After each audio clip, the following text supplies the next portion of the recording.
사도신경으로 예배 시작하겠습니다. 나는 전능하신 아버지 하나님, 천지의 창조주를 믿습니다.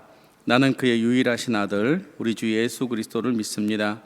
그는 성령으로 잉태되어 동정녀 마리아에게 나시고 본디오 빌라도에게 고난을 받아 십자가에 못 박혀 죽으시고 장사된 지 사흘 만에 죽은 자 가운데서 다시 살아나셨으며 하늘에 오르시어 전능하신 아버지 하나님 우편에 앉아 계시다가 거기로부터 살아있는 자와 죽은 자를 심판하러 오십니다.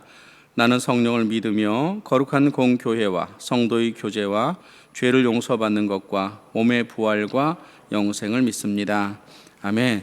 찬송가는 336장입니다. 찬송가 336장 찬송하겠습니다.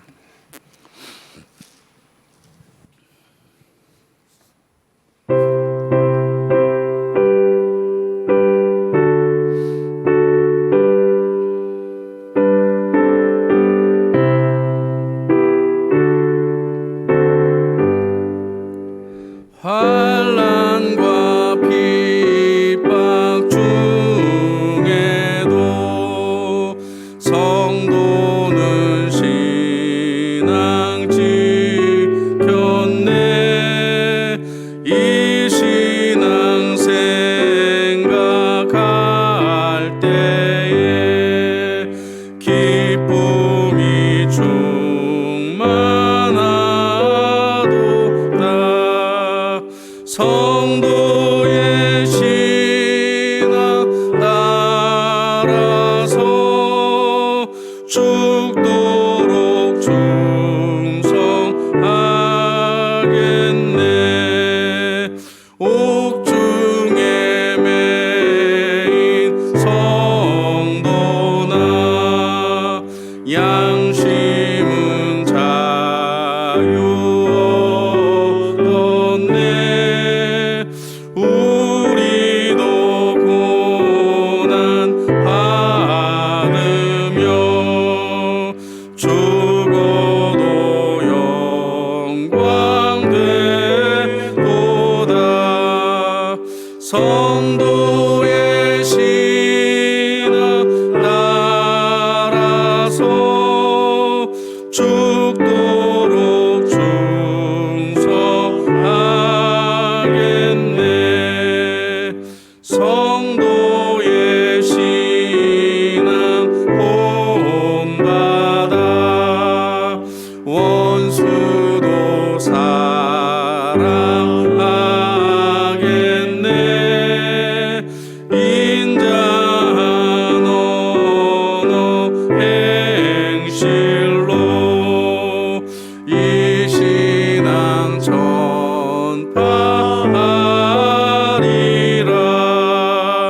성도의 신앙 따라서 죽도록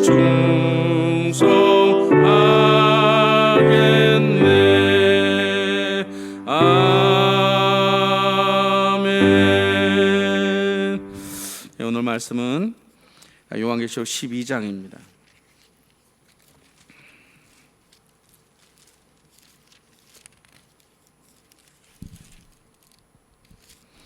요한계시록 12장 1절에서 마지막 절까지 말씀 나누겠습니다.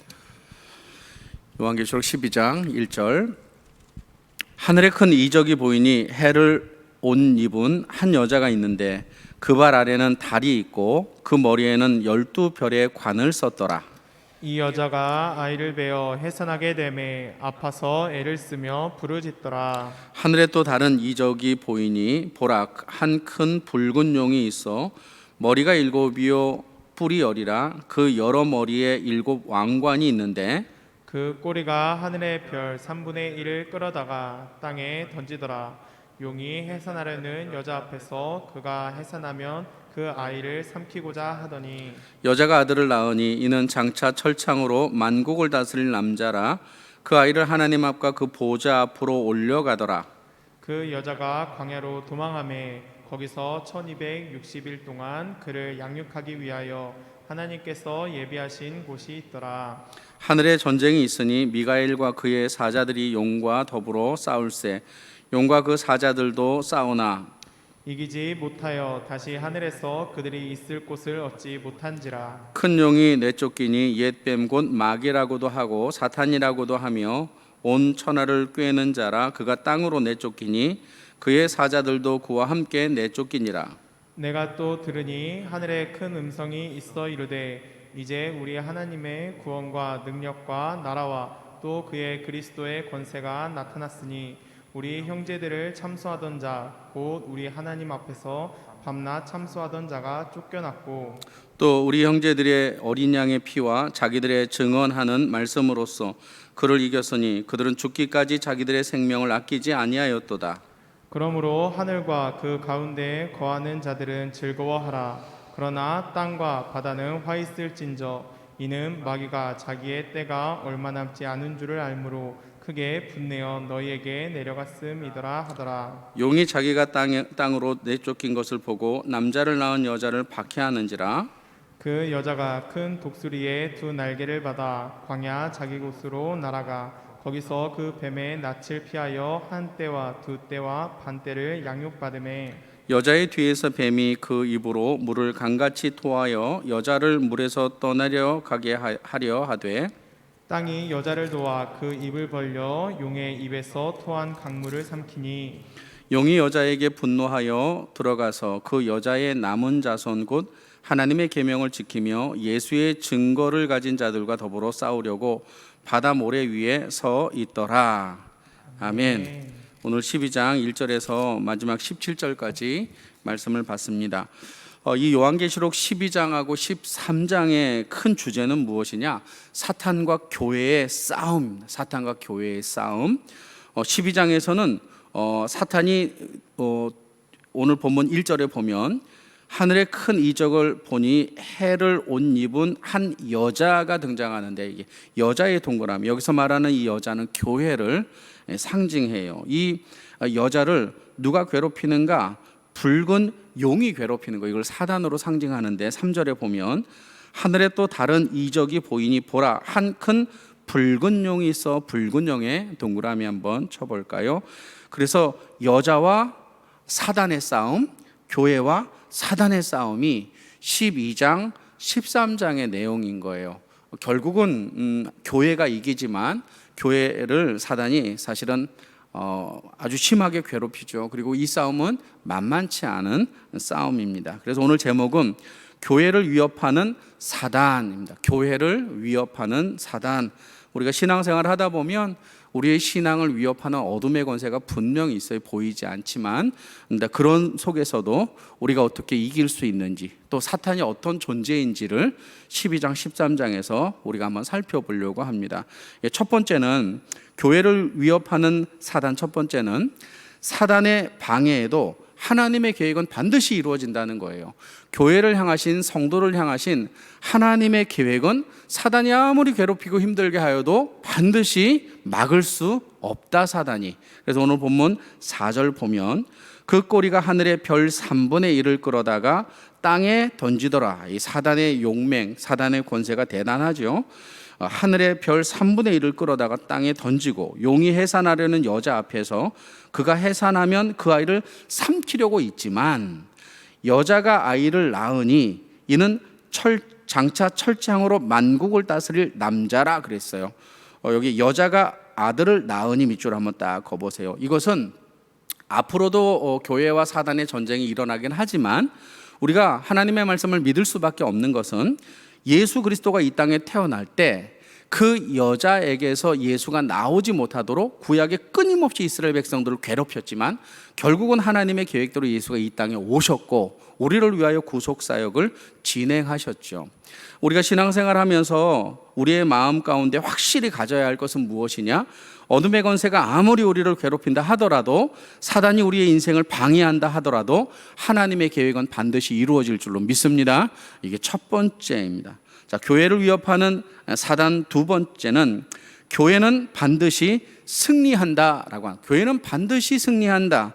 사단이 그 여자가 낳은 아들을 해하려고 그 앞에 있지만 오늘 7절에 보면 하늘에 전쟁이 있으니 미가엘과 그의 사자들이 용과 더불어 싸울세 용과 그 사자들도 싸우나 땅에서는 예수가 이 땅에 오는 것을 막고, 또 땅에서는 사단이 어둠의 권세가 우리를 붙잡으려 하고, 또 하늘에서도 전쟁이 일어나는 거예요. 미가엘과 붉은 용 사단이 전쟁을 하지요. 9절에 보니까 그 붉은 용의 이름이 등장하는데, 큰 용이 내쫓기니 옛뱀 곧 마귀라고도 하고 사탄이라고도 하다. 하늘에서 전쟁에 진 거예요. 그리고 그들이 땅으로 내려와서 땅에 있는 사람들을 괴롭힙니다. 10절에 보니까 내가 또 들으니 하늘에 큰 음성이 있어 이르되 이제 우리 하나님의 구원과 능력과 나라와 또 그의 그리스도의 권세가 나타났으니 우리 형제들을 참수하던 자 곧 우리 하나님 앞에서 밤낮 참수하던 자가 쫓겨났다. 밑줄 한번. 참수하던 자가 쫓겨났다. 그러니까 결국은 어둠의 권세는 하나님의 백성, 또 특별히 천사로 상징되는 것, 교회로 상징되는 것에 질 수밖에 없다는 거예요. 11절 또 우리 형제들이 어린 양의 피와 자기들의 증언하는 말씀으로써 그를 이겼으니, 말씀으로써 그를 이겼으니. 밑줄 한번 딱 그어보시죠. 여러분, 우리가 이 땅을 살아갈 때 많은 어려움이 있어요. 그러나 이 요한계시록이 우리에게 보여주는 것은 어려움 속에서 반드시 하나님의 백성은 승리한다는 것, 반드시 교회는 승리한다는 것 믿기를 간절히 소망합니다. 오늘 12장을 통해서 세 번째, 교회를 위협하는 사탄 세 번째를 우리가 살펴볼 건데, 오늘 16절에 보면 땅이 여자를 도와 그 입을 벌려 용의 입에서 토한 강물을 삼키니, 사단이 지속적으로 그 여자를 죽이려고, 교회를 죽이려고 덤벼들지만, 그러나 용이 입에서 토한 것을 강물이 삼키다라고, 강물이 사실은 그 용의 입에서 나온 그 물을 삼켜서 여자를 보호하는 거예요. 그런데 17절 이 본문이 어떻게 끝나느냐, 용이 여자에게 분노하여 들어가서, 용이 사탄이 교회에 또는 신자에게 들어가서 분노하여 들어가서 그 여자의 남은 자손 곧 하나님의 계명을 지키며 예수의 증거를 가진 자들과 더불어 싸우려고 바다 모래 위에 섰다. 그들이 하나님의 백성을 포기하지 않고 어떻게 해서든지 무너뜨리려고 해요. 그럼에도 불구하고 이 전쟁은 말씀에 신실한 자는 끝까지 남게 된다라고 하는 거예요. 세상이 아무리 어렵고 힘들고 어둠의 권세가 우리를 무너뜨리려고 한다 하더라도 오늘 17절에 나온 말씀처럼 용이 여자에게 분노하여 들어가서 그 여자의 남은 자손 곧 하나님의 계명을 지키며 예수의 증거를 가진 자들과 더불어 싸우려고 바다 모래 위에 서 있는 것처럼 마지막까지 그 전쟁에 살아남을 사람은 하나님의 말씀을 지키는 하나님의 자손들이다. 따라서 우리가 세 번째로 교회를 위협하는 사단을 통해서 배울 수 있는 것은 말씀에 신실한 자가 끝까지 남게 된다라고 하는 겁니다. 이 말세지 말에 우리가 주의 말씀을 통해 어둠의 권세를 이기는, 또 믿음으로 어둠의 권세를 대적하는 귀한 은혜가 있기를 소망합니다. 이 시간 함께 기도 한번 할까요? 주님, 나를 위협하는 어둠의 권세를 내가 말씀으로 또 주님 붙잡고 승리할 수 있도록 도와주시옵소서. 기도합시다. 전능하신 아버지 하나님, 이 땅을 살아가는 우리를 사랑하시는 아버지 하나님, 우리가 아버지 하나님 이 믿음의 귀한 삶을 살아갈 때마다 사단이 우리를 가만히 두지 않고 어둠의 권세가 우리를 무너뜨리려고 합니다. 그러나 아무리 그들이 극성이어도, 그들이 권세가 있어 보여도 아버지 하나님, 정말로 주님의 계획을 그 사단은 막을 수 없사오니 어떠한 방해에서도 하나님의 말씀이 이루어짐을 우리가 믿을 수 있도록 하나님 도와주시고, 반드시 교회가 승리하며 믿음의 백성이 승리한다라는 사실을 기억하고 말씀을 붙잡고 신실한 자가 되어서 끝까지 어둠의 권세와 대적할 수 있는 귀한 믿음과 영적 권세를 우리에게 허락하여 주시옵소서. 오늘도 그 은혜로 승리할 수 있도록 도와주실 줄로 믿습니다. 전능하신 아버지 하나님, 예측하지 못하는 세상 속에서 특별히 우리가 살아가는 삶의 모양은 눈에 보이는 것으로 인하여 우리의 삶에 어려움이 있는 것이 아니라 그것들을 조종하고 움직이는 어둠의 권세로 말미암아 우리가 좌절하고 낭망하게 됨을 고백합니다. 하지만 오늘 본문을 통하여서 우리가 반드시 우리 가슴에 새길 것은 사단이 아무리 넘어뜨리려고 해도 아무리 방해하려고 해도 하나님의 계획은 그 누구도 막을 수 없음을 우리가 믿을 수 있도록 하나님 역사하여 주시고 믿음의 백성들이 반드시 승리하며 마지막까지 주의 말씀을 붙잡고 있는 자가 남은 자가 될 줄로 믿사오니 어떤 어둠의 권세와도 붙어 싸울 수 있도록 주의 말씀 붙잡고 승리할 수 있도록 하나님 도와주시옵소서. 오늘도 함께 하심을 감사드리며 거룩하신 예수님 이름으로 기도합니다. 아멘. 하늘에 계신 우리 아버지, 아버지의 이름을 거룩하게 하시며 아버지의 나라가 오게 하시며 아버지의 뜻이 하늘에서와 같이 땅에서도 이루어지게 하소서. 오늘 우리에게 일용할 양식을 주시고 우리가 우리에게 잘못한 사람을 용서해 준 것 같이 우리 죄를 용서하여 주시고 우리를 시험에 빠지지 않게 하시고 악에서 구하소서. 나라와 권능과 영광이 영원히 아버지의 것입니다. 아멘. 기도하겠습니다. 월요일은 우리 선교사님들과 또 목사님들 위해서 중보할 텐데 한 가지 더 더해서 이제 가족들이 명절에 모일 텐데 그 사이에 어둠의 권세들의 장난에 우리가 넘어가지 않도록 믿음을 잘 지킬 수 있는 명절이 되게 해달라고 이 시간 함께 기도하겠습니다. 기도합시다.